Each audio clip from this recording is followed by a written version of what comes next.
Hello everyone, welcome you all on our official YouTube channel. I am S-Friend and you are watching Shivam Sharma, your quant and DILR mentor. So you are watching the official YouTube channel. I am S-Friend, one of the leading institute in Central India. और ये students की first choice बन रहा है because we are providing all the courses like CAT and IPMAT exam and CMAT exam in affordable fees with all the facilities. चलिए इसी के साथ हम start करते हैं. आज की क्लास में हम लोग करेंगे जिपमैट के पीवाईक्यू क्वेश्चन बिकॉज बहुत सारे स्टूडेंट का डिमांड आ रहा था कि सर आपने आईपी मैट के क्वेश्चंस करा रहे हैं पीवाईक्यूज करा रहे हैं तो एक बार जिपमैट के भी क्वेश्चंस करा दीजिए कि जिपमैट का लेवल क्या है, जिपमैट में कैसे क्वेश्चंस पूछे जाते हैं, किस तरीके से क्वेश्चंस आएंगे, क्या लेवल रहने वाला है. तो डेफिनेटली आपके डिमांड पे आज हम लोग करेंगे जिपमैट के पीवाईक्यू क्वेश्चन पीवाईक्यू सीरीज. चले है ना. तो इसमें हम लोग इस सीरीज में हम लोग करेंगे जिपमैट के लास्ट 4 to 5 इयर्स के क्वेश्चंस जो हम लोग 1 आवर या हाफ एन आवर की सीरीज को कंटिन्यू करेंगे. चलिए आज की क्लास में देखते हैं कि आपसे 2021 के पेपर से मैंने क्वेश्चंस लिए हैं कि कैसे क्वेश्चंस आपसे पूछे गए थे जिपमैट 2021 में. तो द फर्स्ट क्वेश्चन बेस्ड है आपका the length of canvas. First question is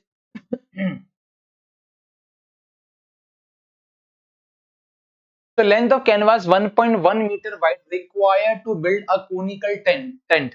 आपको एक कोनिकल टेंट यहाँ पे बनाना है, एक कोनिकल टेंट बनाना है जिसमें दे रखा है और आपके पास जो कैनवास है उसका विड्थ दे रखा है 1.1 मीटर. ठीक है, हाइट है टेंट का 14 मीटर. मतलब लेट्स से ये जो टेंट है इसका हाइट आपको गिवन है 14 मीटर. ये जो टेंट है इसका हाइट गिवन है 14 मीटर एंड जो फ्लोर एरिया है, जो फ्लोर एरिया है उसका एरिया गिवन है 346. तो अगर ये कोनिकल टेंट है तो इसका जो फ्लोर एरिया है 346.5 मीटर स्क्वायर. तो डेफिनेटली ये सर्कल के फॉर्मेट में होगा बिकॉज अगर कॉनिकल टेंट है तो उसका जो बेस होता है वो सर्कुलर होता है. ठीक है, आपको उस कैनवास की लेंथ फाइंड आउट करना है. द लेंथ ऑफ कैनवास जिसकी विड्थ है 1.1 metre required to build a conical tent of height 14 meter and the floor area 346.5 meter square. तो आपको यहाँ पे इस टेंट का हाइट फाइंड आउट करना है.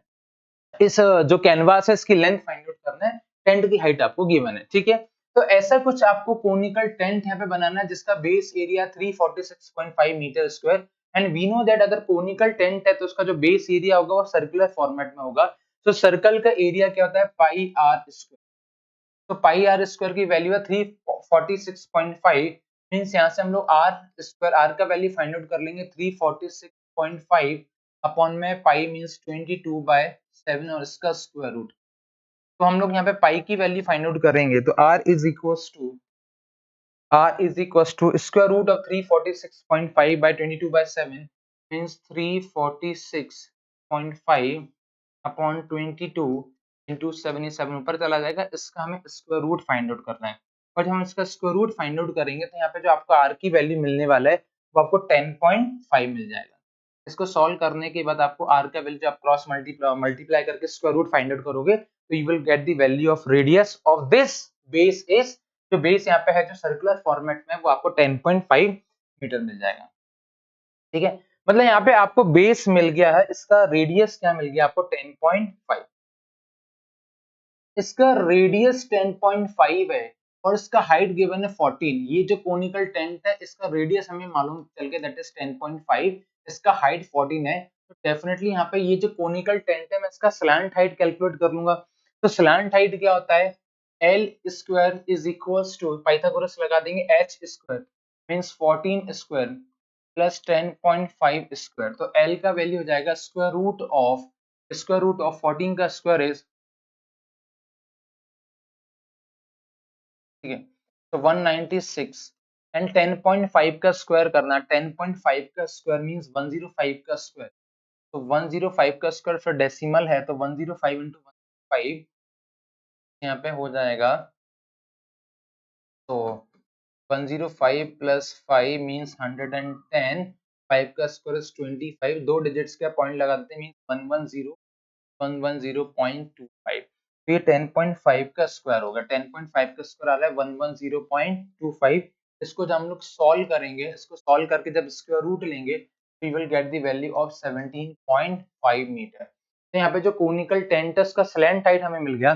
Slant height is 17.5 metre. जो कोनिकल टेंट है उसका स्लैंट हाइट क्या है 17.5 मीटर. उसका लेंथ गिवन है रेडियस इज 10.5 एंड इसका हाइट है 14 और स्लैंट हाइट मिल गया दैट इज 17.5। इतना क्लियर हुआ सभी को? बिकॉज आपको बेस एरिया गिवन है, वहां से हमने आर रेडियस कैलकुलेट किया, रेडियस आ गया, हाइट गिवन है, वहां से हमने स्लैंट हाइट कैलकुलेट कर लिया। अब आपको कैनवास का लेंथ फाइंड आउट करना है, जो हमें जिससे हमें बिल्ड करना है कोनिकल टेंट। तो कोनिकल टेंट बिल्ड करना है मीन सर्कमफ्रेंस। सीएसए क्या हो जाएगा स्टेंट का? सीएसए मींस क्या होता है? Curved surface area. तो सीएसए क्या होता है? सीएसए ऑफ कोनिकल, कोन का सीएसए क्या हो जाएगा? पाई आर एल। तो पाई मींस 22/7, आर मींस यहाँ पर रेडियस क्या है? 10.5 और L means slant height that is 17.5। तो यहाँ से आप सीएसए फाइंड आउट करोगे तो 22/7 10.5 इंटू 17.5 को सॉल्व करके you will get the value. पर देख लेते हैं क्या आएगा। तो 10.5 इंटू 17.5 इंटू 22/7 अगर इसको सॉल्व कर लेते हैं तो यहाँ से you will get the value around, multiply करेंगे तो पॉइंट डेसिमल हटा दो तो यहाँ पे एक जीरो आ जाएगा, यहाँ से डेसिमल हटा दो एक जीरो आ जाएगा। 5 से 2 टाइम 5 3 जा 15, 5 5 जा 25, 5 2 जा 10, 5 2 जा 10, 5 1 जा 5, 7 से 1 टाइम, 7 से 3 टाइम्स, 2 जा 2, 11 टाइम्स हो जाएगा। मींस 35 इंटू 3 बाय 2 तो ये हो जाएगा 33। तो 35 into 33 you will get 15, 3 3s are 9 or 15, 15 and 9 is what? 24 and 9, so 525, 1155 upon 2 मतलब ये आ जाएगा 577.5। तो जो सीएसए आएगा कर्व्ड सरफेस एरिया आएगा इट विल बी 577.5। अब 577.5 ये कर्व्ड सरफेस एरिया आ गया। आपको फाइंड आउट करना है लेंथ ऑफ कैनवास जिसकी विड्थ गिवन है। विड्थ आपको ऑलरेडी गिवन है तो can I say that length into width is equals to 577.5। Width आपको गिवन है 1.1 तो लेंथ क्या हो जाएगा 577.5 अपॉन में 1.1। द वैल्यू ऑफ एल जो हमें फाइंड आउट करना है कैनवास का लेंथ कितना होने वाला है, सो यू विल गेट 525। तो the correct answer is option आएगा। समझ में आया? थोड़ा सा डिफिकल्ट है, मतलब ऐसा बहुत ज्यादा डिफिकल्ट नहीं है। अगर आपको प्रॉपर फॉर्मुलेस पता है, कैलकुलेशंस आपकी ठीक है तो आप इसको इजीली सॉल्व कर सकते हो। तो फर्स्ट ऑफ ऑल हमने क्या किया, आपको बेस एरिया गिवन है 346.5 मतलब वो आपका सर्कल होता है। तो वहां से हमने पाई आर स्क्वायर का फॉर्मूला यूज करके आर का वैल्यू कैलकुलेट कर लिया। आर का वैल्यू फाइंड आउट करने के बाद हमने क्या किया, स्लैंट हाइट का वैल्यू फाइंड आउट किया पाइथागोरस का कॉन्सेप्ट यूज करके। So L square is equal to H square plus R square. तो स्लैंट हाइट का वैल्यू आ गया 17.5। After that CSA find out किया बिकॉज मुझे जो कोनिकल टेंट बनाना है वो उसका कर्व्ड सरफेस से एरिया लेना पड़ेगा। तो curved surface area is pi R L. So pi R L का वैल्यू पुट करके मैंने कर्व्ड सरफेस फाइंड आउट कर लिया। और जो कर्व्ड सरफेस एरिया वो किससे बनेगा, कैनवास से। और कैनवास की लेंथ हमें फाइंड आउट करनी है, विड्थ ऑलरेडी गिवन है। So in this manner we will calculate the value of length of this canvas. So the correct answer is option 2 हो जाएगा। क्लियर हुआ, समझ आ रहा है? चलो नेक्स्ट क्वेश्चन सॉल्व करते हैं, राइट। तो the next question is again जो नेक्स्ट क्वेश्चन है बेस्ड है एवरेजेस पे। In a cricket team of 11 players average age is 28। तो 11 प्लेयर्स की क्रिकेट टीम है एवरेज, तो 11 प्लेयर्स का एवरेज 28 गिवन है। एवरेज 28 गिवन है मींस सम क्या हो जाएगा, सम becomes 28 into 11 and 28 into 11 is what? 8, 8 plus 2 is 10, 1 carry means 308. So 11 players का average 28 है means 11 players का sum becomes 308. Done. Next आपको दे रखा है if the average age of three group of three players, three group means first group, group 1, group 2 and group 3. ठीक है, first group है group 1, group 2 and group 3. तो average age of three groups of three player, इसमें भी three players हैं, इसमें three players हैं, इसमें थ्री प्लेयर्स हैं। उनका एवरेज एज गिवन है यहाँ पे 25 है, यहाँ पे 28 है और यहाँ पे 30 है। तो यहाँ पे सम कितना हो जाएगा, मींस फर्स्ट ग्रुप का सम हो जाएगा 75, सेकंड ग्रुप के थ्री प्लेयर्स का सम कितना हो जाएगा 28 इंटू 3, 8 3 24, 3 2 6 84 हो जाएगा। थर्ड ग्रुप का हो जाएगा 90। मतलब ये जो 9 प्लेयर्स हैं 3 प्लस 3 प्लस 3, ये 9 प्लेयर्स का यहाँ पे जो सम हो जाएगा it will some becomes 75 plus 84 plus 90, 5 plus 4 9, so 7 and 7 is 14, 115, 15 and 9 so 249। तो ये 9 प्लेयर्स का सम हो गया 249, टोटल 11 प्लेयर्स का सम है 308। तो जो रिमेनिंग जो टू प्लेयर्स हैं उसका वैल्यू कितना हो जाएगा 308 माइनस 249। तो 18 minus 9 is what 9, 1 carry, 9 minus 4 is what 5 and यहाँ पे 59 आ जाएगा। तो जो रिमेनिंग टू प्लेयर्स हैं उनका सम आ गया 59। Out of these, average age of three group of three players each 25, 20 and 30 years respectively. If in this group the captain and the youngest player are not included, ठीक है, ये जो हम लोगों ने 9 ग्रुप्स लिए हैं, 9 मेंबर्स का जो 3 ग्रुप लिया है, इसमें कैप्टन और यंगेस्ट प्लेयर को इंक्लूड नहीं किया है, ठीक है। तो उनको इंक्लूड नहीं किया मतलब उन दोनों का जो सम है, उनका सम क्या आ गया एजेस का 59, मतलब जो 59 है वो कैप्टन प्लस यंगेस्ट प्लेयर का सम आ गया। कैप्टन प्लस यंगेस्ट प्लेयर का सम कितना आ गया 59, ठीक है। और क्या दे रखा है, and captain is 11 years older than the youngest player, captain is 11 years older than, बड़ा है मतलब दोनों का डिफरेंस 11 हो जाएगा। कैप्टन एंड यंगेस्ट प्लेयर का जो डिफरेंस है वो 11 हो जाएगा और दोनों का सम हमारे पास है 59, ठीक है। दोनों का सम है 59 और दोनों का डिफरेंस हमारे पास दे रखा है दैट इज 11। तो दोनों को सॉल्व कर लेते हैं। तो y से y कैंसिल, दोनों को ऐड करेंगे means twice of c is equals to 70। तो कैप्टन का वैल्यू कितना आ जाएगा 70/2 35। तो कैप्टन का वैल्यू क्या आ जाएगा 70/2 इज 35। राइटिंग आपसे वही पूछा जा रहा है। Then the age of captain is what, so the correct answer is option C हो जाएगा। तो कैप्टन का एज क्या होगा, then the correct answer is option C. Clear हुआ सभी को। 11 प्लेयर्स का एवरेज है 28 मींस सम 308। जो 3 ग्रुप्स के 3 प्लेयर्स के 3 ग्रुप्स दे रखे हैं उनका सम हो जाएगा 249।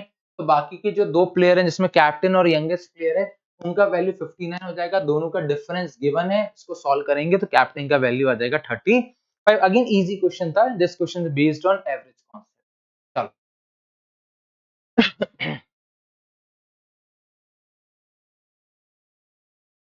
चलो इसी के साथ बढ़ते हैं नेक्स्ट क्वेश्चन पे। So next question is the HCF of, आपको एचसीएफ फाइंड आउट करना है। क्या फाइंड आउट करना है एस, तो एचसीएफ इस बार दे रखा है फ्रैक्शंस की फॉर्मेट में। एचसीएफ फाइंड आउट करना है फ्रैक्शन का न्यूमरेटर अपॉन डिनोमिनेटर। तो जो न्यूमरेटर की जो नंबर्स गिवन है जिसका आपको फाइंड आउट करना है, न्यूमरेटर में क्या क्या लिखा हुआ है, तो न्यूमरेटर में है 9, 12, 18 एंड 21। डिनोमिनेटर में जो नंबर्स हैं उसमें आपको गिवन है 10, 25, 35 एंड 40। तो जब भी आपको एचसीएफ फाइंड आउट करना है और यहाँ पे न्यूमरेटर अपॉन डिनोमिनेटर की फॉर्मेट में गिवन है, तो इसका लॉजिक ये कहता है कि न्यूमरेटर वाले टर्म्स का आपको एचसीएफ फाइंड आउट करना है और डिनोमिनेटर वाले टर्म्स का आपको एलसीएम फाइंड आउट करना है। ये रिजल्टेंट जो भी होगा वही आपका एचसीएफ होगा, ठीक है। ये कॉन्सेप्ट होता है एचसीएफ एलसीएम का कि अगर फ्रैक्शन के फॉर्मेट है और आपको एचसीएफ में एचसीएफ फाइंड आउट करना है तो न्यूमरेटर वाले टर्म्स का एचसीएफ फाइंड आउट कर लो, डिनोमिनेटर वाले टर्म्स का एलसीएम फाइंड आउट कर लो, तो जो रिजल्टेंट आएगा, जो भी वैल्यू आएगा वो आपका एचसीएफ कहलाएगा, ठीक है। तो 9, 12, 18, 21 का मुझे एचसीएफ फाइंड आउट करना है। तो 9, 12, 18 एंड 21, इसका एचसीएफ क्या हो जाएगा, एचसीएफ कहता है हाईएस्ट कॉमन फैक्टर, एक ऐसा नंबर जो गिवन नंबर को कंप्लीटली डिवाइड कर देता है, ठीक है। ऐसा नंबर, ऐसा लार्जेस्ट नंबर, बड़े से बड़ा नंबर जो गिवन नंबर को कंप्लीटली डिवाइड कर देगा, तो वो नंबर है 3। क्योंकि 3 9 को भी कंप्लीटली डिवाइड करता है, 12 को भी करता है, 18 को भी करता है, 21 को भी करता है, मींस इनका एचसीएफ क्या हो जाएगा 3 हो जाएगा, ठीक है। तो न्यूमरेटर वाले पार्ट में आ जाएगा 3। अब आपको जो अपॉन वाली वैल्यूज हैं 10, 25, 35, 40, इसका एलसीएम फाइंड आउट करना है। तो 10, 25, 35 एंड 40 का एलसीएम फाइंड आउट कर लेते हैं। तो 5 से कैंसिल हो रहा है, 5 से 2 टाइम्स, 5 से 5 टाइम्स, 5 7 जा, 5 8 जा। अगेन 2 से फाइंड आउट सॉल्व कर लेते हैं, 2 से 1 टाइम, ये एज इट इज होगा, ये 2 से 3 टाइम्स, तो ये 4 जा 8, ठीक है। तो 2 4 जा 8, अगेन 2 से करेंगे तो 1 5 7 2, अगेन 2 से करेंगे तो 1 5 7 1, एक बार 5 से एक बार 7 से। तो 5 2 जा 10, 10 into 20 what 40, 40 into 35, 35 into 40 जाएगा, 5 4 जा 20, 4 या 12 मींस 1400 आ जाएगा। यहाँ पे जो एचसीएफ एलसीएम आएगा 1400, एलसीएम क्या आ रहा है 1400 आ रहा है, तो अपॉन में वैल्यू आएगा 1400 बिकॉज एलसीएम है 1400 और एचसीएफ है 3, so answer will be 3 upon 1400, 3 upon 1400, hence the correct answer is last option. तो लॉजिक समझ में आया। तो जब भी आपको फ्रैक्शंस में एचसीएफ फाइंड आउट करना है तो न्यूमरेटर वाले पार्ट का आप एचसीएफ फाइंड आउट करोगे, डिनोमिनेटर वाले पार्ट का एलसीएम फाइंड आउट करोगे। तो एचसीएफ है 3, न्यूमरेटर्स में जो नंबर्स गिवन है और जो डिनोमिनेटर्स में गिवन है उसका एलसीएम है 1400, hence the correct answer is option 4। Let's say अगर कभी यहाँ पे ऐसा दे रखा है कि आपको एलसीएम फाइंड आउट करना है, फ्रैक्शन में अगर एलसीएम फाइंड आउट करना है तो उसका लॉजिक ये होता है, एलसीएम फाइंड आउट करना है तो न्यूमरेटर वाले पार्ट का एलसीएम फाइंड आउट करना होता है और डिनोमिनेटर वाले पार्ट का एचसीएफ फाइंड आउट करना होता है और जो रिजल्टेंट होता है वो आपका एलसीएम होता है। लॉजिक समझ आया, फ्रैक्शन में इस कॉन्सेप्ट पे बेस्ड होता है, इस तरीके से चलता है। ठीक है, नेक्स्ट क्वेश्चन सॉल्व करते हैं।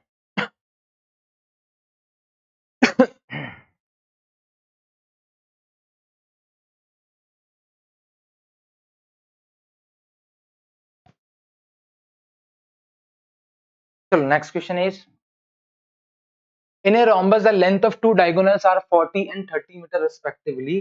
तो यहाँ पे जो डायगोनल्स हैं उनका एक rhombus है, इनकी डायगोनल्स गिवन है। इन ए rhombus the length of two diagonals, तो diagonals 40 and 30, its perimeter will be, तो पैरामीटर फाइंड आउट करना है rhombus का, rhombus का आपको पैरामीटर करना है। तो पैरामीटर क्या होता है 4 into साइड्स, मतलब सबसे पहले आपको साइड फाइंड आउट करना है और rhombus में आपका कॉन्सेप्ट है कि side is equals to, side square is equals to diagonal 1/2 का whole square plus diagonal 2 by second diagonal का हाफ का होल स्क्वायर।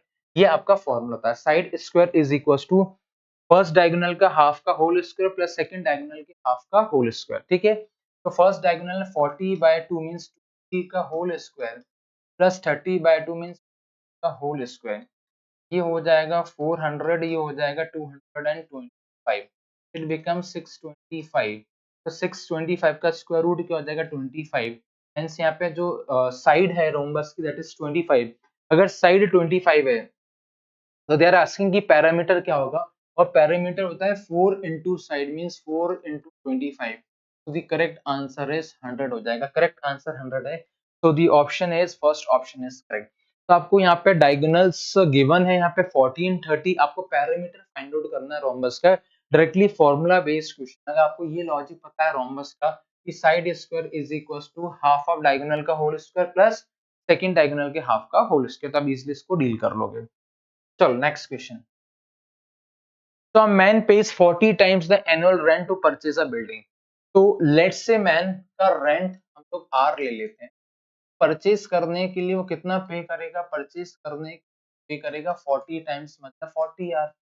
ये दे रखा है ना, आराम से सॉल्व करते हैं। Man pays 40 times the annual rent to purchase a building, तो जो उसका एनुअल रेंट है उसका 40 टाइम्स वो पे करता है परचेज करने के लिए। The rate percent per annum he derives from his investment is, तो जो रेट परसेंट पर एनम उसको मिल रहा है इस इन्वेस्टमेंट से, तो भाई देखो वो रेंट कितना पे करता है, आर पे करता है, परचेज कर रहा है तो कितना पे कर रहा है 40 आर, बस आपको क्या करना है r upon 40 r into 100, because आपको यही तो बोला जा रहा है rate percent per annum he derives from his investment, उससे इन्वेस्टमेंट से उसको कितना रेट ऑफ परसेंट का उसको बेनिफिट हो रहा है। तो रेंट है आर, परचेज करता है 40 आर में, इसको कैंसिल कर देते हैं 100/40 10/4 मींस 2.5% आपका आंसर हो जाएगा। तो the correct answer is option A that is 2.5। मतलब बहुत सिंपल क्वेश्चन है, बस लॉजिकली आपको थोड़ा समझना था कि यहाँ पे क्या दे रखा है। सो the correct answer is option first हो जाएगा। Next question, at what angle the hands of a clock are inclined at 15 minutes past 5। मतलब ये वाला क्वेश्चन क्लॉक पे बेस्ड है, आपको ऐसा बोला जा रहा है कि जब क्लॉक में 15 मिनट्स पास्ट 5 मतलब 5:15 का जब टाइम होता है, तो what is the angle made by both the hands of the clock. जब क्लॉक में 5:15 का टाइम होता है तो दोनों सुइयों के बीच में कितने डिग्री का एंगल बनता है। अगेन इस क्वेश्चन को हम लोग बहुत आराम से मतलब फॉर्मूले मेथड से सॉल्व करते हैं। जब भी इसका लॉजिक समझो, जब भी आपको टाइम गिवन हो और आपको angle made by both the hands of the clock find out करना है, टाइम गिवन हो और एंगल फाइंड आउट करना है कि उस पर्टिकुलर टाइम पे दोनों सुइयों के बीच में कितने डिग्री का एंगल बन रहा है, तो डायरेक्टली आप फॉर्मूला यूज कर सकते हो 11/2m माइनस 30s का mod. Okay, angle find out करने के लिए means theta is equals to mod of 11/2m minus 30h। यहाँ पे जो m है दिस इज फॉर मिनट्स और जो h है दैट इज फॉर आवर। ठीक है, तो इज इक्वल्स टू में आ जाएगा 11/2m, m का वैल्यू 15 पुट कर देते हैं माइनस 30h, h का वैल्यू 5 पुट कर देंगे बिकॉज 5 आवर 15 मिनट्स हैं, तो ये m का वैल्यू और ये h का। एक बार सॉल्व कर लेते हैं। मॉड का मतलब है कि अगर इसके अंदर कोई वैल्यू नेगेटिव भी है तो आपको उसको पॉजिटिव कंसीडर करना है। ठीक है, so it becomes 15 into 6 is what 165/2 minus 150, so this becomes 165 minus अगर मल्टीप्लाई करता हूँ 300 हो जाएगा 300/2। ठीक है, तो 300 minus 165 कितना आ जाएगा 535, मतलब 135/2 नेगेटिव का आएगा बट मॉड लगा है तो अब अंदर वाली वैल्यूज को आप पॉजिटिव कंसीडर कर लोगे। तो आंसर क्या आ जाएगा 2 1 जा 2, 2 6 जा 12, 2 7 जा 14, तो एंड 2 5 जा 10। सो the correct answer is 67.5 degree, means option 2 correct हो जाएगा। When the time is 5:15 means 15 minutes past 5, so angle made by both the hands of the clock is what 67.5 हो जाएगा। तो लॉजिक समझ में आ रहा है। तो जब भी आपको बोला जाए कि कोई भी टाइम गिवन है उसके बीच में एंगल फाइंड आउट करना है, तो डायरेक्टली कॉन्सेप्ट है 11/2 minus 30h, आप ये फॉर्मूला यूज कर सकते हो where m stands for minute and h stands for hour। समझ आया? चलो, तो ये हमारे आज की क्लास का लास्ट क्वेश्चन है। तो ये एंगल पे बेस्ड है, क्लॉक पे, ये आपका SICI मींस परसेंटेज पे बेस्ड है। ये आपका डायगोनल्स गिवन है और आपको पैरामीटर फाइंड आउट करना है, रोम्बस का मींस फॉर्मूला बेस्ड क्वेश्चन है। अगेन ये एलसीएम एचसीएफ पे बेस्ड क्वेश्चन है, बस आपको इतना पता होना चाहिए जब भी फ्रैक्शन में वैल्यू गिवन है तो अगर एचसीएफ फाइंड आउट करना है तो न्यूमरेटर का एचसीएफ आता है, डिनोमिनेटर का एलसीएम आता है, उस पर बेस्ड है ये क्वेश्चन। और अगर हम इस क्वेश्चन की बात करते हैं, अगेन एवरेज पे बेस्ड है, सिंपल क्वेश्चन है। और जो फर्स्ट क्वेश्चन था ये थोड़ा सा डिफिकल्ट था जिसमें आपको थोड़ी सी कैलकुलेशन करनी पड़ेगी। तो this is all for today's class. Again we will meet in the next class. आप इस क्लास को डेफिनेटली अगर पसंद आ रहा है लाइक कर दीजिए, चैनल को सब्सक्राइब कर दीजिए, शेयर कर दीजिए। और आपको आईपी मैट और कैट के लिए अगर आप बेस्ट इंस्टीट्यूट आप सर्च कर रहे हैं तो IIM aspirants will be the best choice for you. Thank you very much, मिलते हैं नेक्स्ट क्लास।